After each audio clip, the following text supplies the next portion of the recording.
Hello friends, good morning. SSC GD का GK GS test series अब तक मैं 20 टेस्ट सीरीज करा चुका हूं और आज इस वीडियो में 21वां टेस्ट लेकर आया हूं। टेस्ट सीरीज के सभी प्रश्न प्रीवियस ईयर के हैं जो एग्ज़ाम में पूछे गए हैं। तो चलिए हम प्रश्न की ओर चलते हैं। आज का हमारा पहला प्रश्न है, इनमें से किस व्यक्ति द्वारा अहमदनगर किले के जेल में कैद के दौरान द डिस्कवरी ऑफ इंडिया नामक पुस्तक लिखे थे? सिंपल भाषा में पूछा जा सकता है कि द डिस्कवरी ऑफ इंडिया के लेखक कौन हैं इनमें से, यानी कि किस नेता के द्वारा द डिस्कवरी ऑफ इंडिया लिखा गया है, ऐसा भी पूछा जा सकता है। तो देखिए, इस प्रश्न का राइट आंसर है option B, Jawaharlal Nehru. Direct option पे ही चलते हैं क्योंकि ऐसे ऑप्शन में पढ़ने में ज़्यादा समय लगता है। चलते हैं अगले प्रश्न की तरफ। काली मिट्टी को और किस नाम से जाना जाता है? यहाँ पे टाइपिंग में मिस्टेक हो गया है। काली मिट्टी को और किस नाम से जाना जाता है? देखिए, काली मिट्टी को रेगुर मिट्टी के नाम से जाना जाता है, ऑप्शन सी राइट है। और इसे काली कपासी मिट्टी भी बोलते हैं, याद रखेंगे, क्योंकि कपास के लिए बहुत ही उपयुक्त मिट्टी मानी जाती है काली मिट्टी। चलते हैं अगले प्रश्न की तरफ। संसद दोनों सदनों की संयुक्त बैठक किस अनुच्छेद में वर्णित है? यानी कि संसद के द्वारा संयुक्त बैठक जो होती है, संसद में दोनों सदनों की जो संयुक्त बैठक होती है वो किस अनुच्छेद में वर्णित है? तो इस प्रश्न का राइट आंसर है ऑप्शन बी, अनुच्छेद 108। ऐसा भी पूछा जा सकता है कि अनुच्छेद 108 में क्या वर्णन है? तो संसद के दोनों सदनों की संयुक्त बैठक। ध्यान में रखेंगे, बहुत ही महत्वपूर्ण प्रश्न है ये। बार बार ऐसे प्रश्न रिपीट हुए हैं एग्जाम में। अगला प्रश्न है, भारत के किस राज्य में ऋणात्मक जनसंख्या वृद्धि दर्ज की गई है जनगणना 2011 के अनुसार? बहुत ही महत्वपूर्ण प्रश्न है। देखिए, जनगणना 2011 के अनुसार किस राज्य में जनसंख्या वृद्धि जो है ऋणात्मक दर्शाई गई है? तो इस राज्य है वो है नागालैंड। ऑप्शन डी आपका राइट आंसर। चलते हैं अगले प्रश्न की तरफ। प्रश्न संख्या 5, क्रिकेट टूर्नामेंट का एशिया कप 2022 का विजेता देश कौन सा है इनमें से? तो 2022 का एशिया विजेता कप जो है आपका श्रीलंका है, ऑप्शन डी आपका राइट आंसर है। और उप विजेता देश है वो पाकिस्तान है, ध्यान में रखेंगे। चलते हैं अगले प्रश्न की तरफ।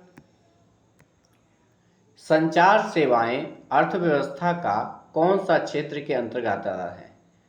संचार या और भी आपका होता है व्यापार, सभी जो है तृतीय क्षेत्र के अंतर्गत आता है और तृतीय क्षेत्र को सेवा क्षेत्र के नाम से जानते हैं, यानी कि ऑप्शन सी आपका राइट आंसर है। चलते हैं अगले प्रश्न की तरफ। प्रश्न संख्या 7, रेड इंडियन किस देश की प्रमुख जनजाति है? बहुत ही फेमस प्रश्न है ये, रिपीट हुए हैं प्रश्न में, याद रखेंगे कि रेड इंडियन किस देश की प्रमुख जनजाति हैं। तो इस प्रश्न का राइट आंसर है आपका ऑप्शन डी, उत्तरी अमेरिका। अगला प्रश्न है प्रश्न संख्या 8, किस तिथि को विश्व क्षुद्र ग्रह दिवस मनाया जाता है? बहुत ही महत्वपूर्ण प्रश्न है और इस प्रश्न का राइट आंसर है ऑप्शन डी, 30 जून। 30 जून को विश्व क्षुद्र ग्रह दिवस मनाया जाता है। क्षुद्र ग्रह देखिए कौन दो ग्रहों के बीच में है? तो मंगल और बृहस्पति, ये भी याद रखेंगे। चलते हैं अगले प्रश्न की तरफ। प्रश्न संख्या 9, इनमें से किस व्यक्ति को भारत रत्न प्रदान किया गया है? देखिए, आपका ऑप्शन है नेल्सन मंडेला, ऑप्शन बी है खान अब्दुल गफ्फार खान, ऑप्शन सी है कैलाश सत्यार्थी। तो इस प्रश्न का जो आंसर होना चाहिए वो डी है, होना चाहिए नहीं, डी है ही, क्योंकि नेल्सन मंडेला को भी मिला है और खान अब्दुल गफ्फार खान को भी मिला है और ये दोनों विदेशी हैं। याद रखेंगे, इस प्रश्न का राइट आंसर हो जाएगा ऑप्शन डी, ए और बी। चलते हैं अगले प्रश्न की तरफ। उष्णकटिबंधीय घास लानोस किस देश में पाया जाता है? देखिए, प्रश्न का ऑप्शन है श्रीलंका, वेनेजुएला, कोलंबिया और ऑप्शन डी है बी एंड सी। तो देखिए, इस उष्णकटिबंधीय जो लानोस है ये वेनेजुएला में भी है और कोलंबिया में भी पाया जाता है, तो इसलिए इस प्रश्न का राइट आंसर आपका ऑप्शन डी, बी एंड सी होगा। ध्यान में रखेंगे, बहुत ही महत्वपूर्ण प्रश्न है। प्रश्न ऐसा भी पूछा जा सकता है कि लानोस जो है कैसा घास स्थल है, उष्णकटिबंधीय है या शीत मरुस्थलीय है, ऐसा ही पूछा जा सकता है। तो यहाँ पे आपका आंसर उष्णकटिबंधीय आएगा। शीत कटिबंधीय या उष्णकटिबंधीय में आपका आंसर उष्णकटिबंधीय होगा। चलते हैं अगले प्रश्न की तरफ। डीआरडीओ के वर्तमान में अध्यक्ष कौन है? बहुत ही महत्वपूर्ण प्रश्न है। अभी वर्तमान का ये क्वेश्चन है, करंट अफेयर्स है, एग्जाम आने वाले हैं, इसके वजह से एक दो क्वेश्चन करंट अफेयर्स का भी हम डाले हैं इसमें। तो वर्तमान में जो डीआरडीओ के अध्यक्ष हैं समीर वी कामत हैं। इसके पहले जी सतीश रेड्डी थे, लेकिन अभी जो वर्तमान में हैं एस वी कामत। ध्यान में रखेंगे, S V Kamat, Kamat short में भी लिखा जाता है। चलते हैं अगले प्रश्न की तरफ। प्रश्न संख्या 12, फीफा वर्ल्ड कप 2022 किस देश ने जीत लिया? करंट अफेयर्स है, हाल का ही, एक दो दिन पहले का ही है। तो इस प्रश्न का जो राइट आंसर है ऑप्शन सी, अर्जेंटीना, और उप विजेता जो देश है आपका फ्रांस है। तो ये दोनों पूछा जा सकता है कि उप विजेता कौन है, तो फ्रांस है, और विजेता कौन है, तो अर्जेंटीना है। चलते हैं अगले प्रश्न की तरफ। किस संविधान संशोधन के तहत दिल्ली को राष्ट्रीय राजधानी बनाया गया? देखिए, बहुत ही रिपीटेड प्रश्न है, ये सभी एग्जाम में पूछा गया है, एसएससी जीडी में भी इस प्रश्न को हम नोट किए हैं। देखिए, इस प्रश्न का जो राइट आंसर है ऑप्शन सी, 69वां संविधान संशोधन 1991। अब एक प्रश्न यहाँ पे और बनता है कि दिल्ली को केंद्र शासित प्रदेश का दर्जा किस अनुच्छेद के तहत दिया गया? तो वह अनुच्छेद भी आप याद रखिए, 239 का डबल ए। ध्यान में रखेंगे, 239 का डबल ए जो है दिल्ली को केंद्र शासित प्रदेश का दर्जा दिया गया था। अगले प्रश्न की तरफ चलते हैं। किस अधिनियम के द्वारा केंद्र में द्वैध शासन की स्थापना हुई? सिंपल सा बात है कि केंद्र में द्वैध शासन की स्थापना किस अधिनियम के तहत हुई है? तो इस प्रश्न का जो राइट आंसर है ऑप्शन ए, भारत शासन अधिनियम 1935 या भारत सरकार अधिनियम 1935। ध्यान में रखेंगे। चलते हैं अगले प्रश्न की तरफ।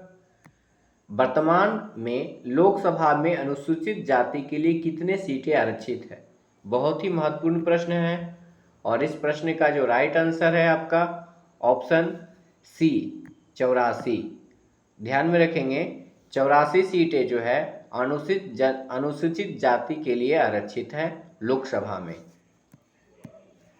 चलते हैं अगले प्रश्न की तरफ। राष्ट्रीय पंचायत किस देश की संसद का नाम है? बहुत ही महत्वपूर्ण है।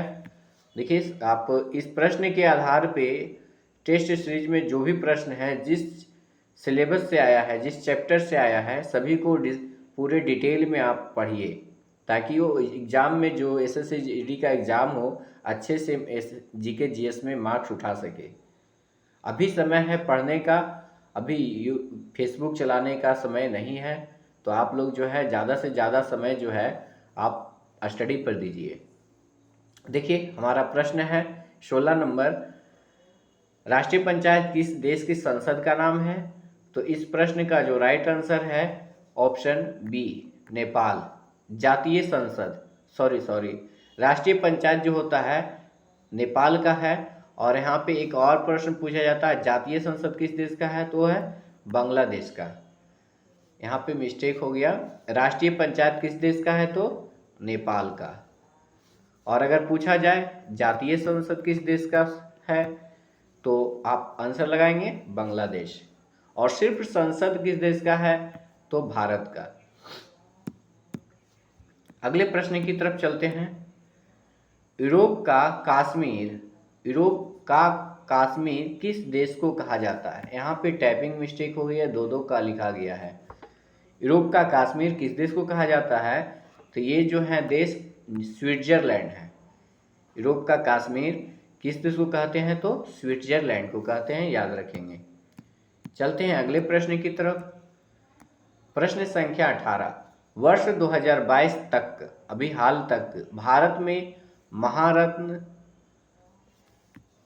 महारत्न, नवरत्न, मिनी रत्न की कितनी कंपनियां हैं, तो जानेंगे। महारत्न की कंपनियों की संख्या है 11 और नवरत्न कंपनियों की संख्या है 13 और मिनी रत्न कंपनियों की संख्या है 73। तो ये जो तीनों चीज़ जिस ऑप्शन में आपका मिले वो आपका आंसर हो जाएगा। 11, 13, 73। तो देखिए ऑप्शन सी में हमारा मिल रहा है, इसलिए हमारा आंसर सी होगा ऑप्शन। याद रखेंगे 11 महारत्न है, 13 नवरत्न है, 73 जो है मिनी रत्न कंपनियां हैं। चलते हैं अगले प्रश्न की तरफ। प्रश्न संख्या 19। निम्न में से ऐसा कौन सा पद है जो राज्यसभा के पदेन अध्यक्ष भी होते हैं। देखिए हमारे संविधान में एक ऐसा पद है जो राज्यसभा के पदेन अध्यक्ष भी होते हैं, तो पद कौन सा है, वो पद है आपका उपराष्ट्रपति का। ध्यान में रखेंगे, बहुत ही इंपॉर्टेंट प्रश्न है। राज्यसभा के पदेन अध्यक्ष कौन होते हैं, तो उपराष्ट्रपति। तो अभी वर्तमान में उपराष्ट्रपति कौन है, तो जगदीप धनखड़ हैं। तो प्रश्न ये भी पूछा जा सकता है कि राज्यसभा के पदेन अध्यक्ष वर्तमान में कौन है, तो आपका हो जाएगा जगदीप धनखड़। चलते हैं अगले प्रश्न की तरफ। हमारा आज का अंतिम प्रश्न है इस वीडियो का। मूक घाटी किस राज्य में है। बहुत ही इंपॉर्टेंट है प्रश्न है ये, बार बार एग्जाम में पूछे गए हैं। तो इस प्रश्न का जो राइट आंसर है ऑप्शन सी, केरल में। इसी को साइलेंट वैली भी बोलते हैं। अब देखिए इस आपका टेस्ट सीरीज आज इस 20 प्रश्नों का टेस्ट सीरीज समाप्त हो गया। इसके लास्ट में एक रीजनिंग का प्रश्न टेस्ट में रखे हैं। इसका आंसर आप कमेंट बॉक्स में लिखिए ताकि आपको पता चले कि आप जो है प्रिपरेशन आपका अच्छा चल रहा है। क्योंकि रीजनिंग में भी आपका मार्क्स उठना चाहिए, मैथ में भी आना चाहिए। सिर्फ जीके जीएस में आने से कुछ होने वाला नहीं है। आपका जीके जीएस, मैथ, रीजनिंग और हिंदी 4 टोटल 80 नंबर के प्रश्न पूछे जाएंगे। ध्यान में रखेंगे, टोटल देखिए 80 नंबर का प्रश्न पूछे जाएंगे 2022 में, जिसमें से 20 आपका मैथ होगा, 20 आपका रीजनिंग होगा, 20 आपका जीके जीएस होगा और 20 आपका हिंदी होगा। Total 80 number. इसमें सभी सेक्शन आपका स्ट्रांग होना चाहिए। ऐसा नहीं कि सिर्फ जीके जीएस मजबूत है, ऐसा कुछ भी नहीं। सभी में आपका नंबर उठना चाहिए, तभी आपका फाइनल मेरिट लिस्ट बनेगा। रिजल्ट की बात नहीं सोचिए, फाइनल मेरिट लिस्ट की तैयारी कीजिए। ठीक है, ज़्यादा लेक्चर देना उचित नहीं है। चलते हैं, फिर मिलते हैं अगले वीडियो में।